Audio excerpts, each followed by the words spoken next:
మీరు నా కాళ్ళు పట్టుకోవడం ఏంటండి? మీరు నా హస్బెండ్ అండి. సారీని.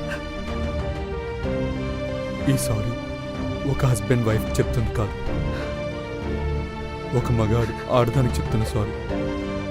పెళ్లి తర్వాత మీరు మీ ఆశయాల్ని చంపుకుని మా కోసం అన్నీ త్యాగం చేస్తారు.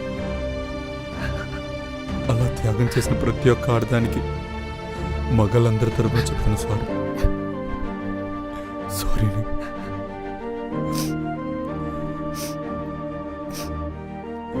యాక్టింగ్ చేస్తాను. యాక్టింగ్ చేయి, నేను సపోర్ట్ చేస్తాను. సరే మరి bye. You both enjoy yourself. అరే కృష్ణ, మనం కలుద్దాం సాయంత్రం, ఓకేనా? బాయ్.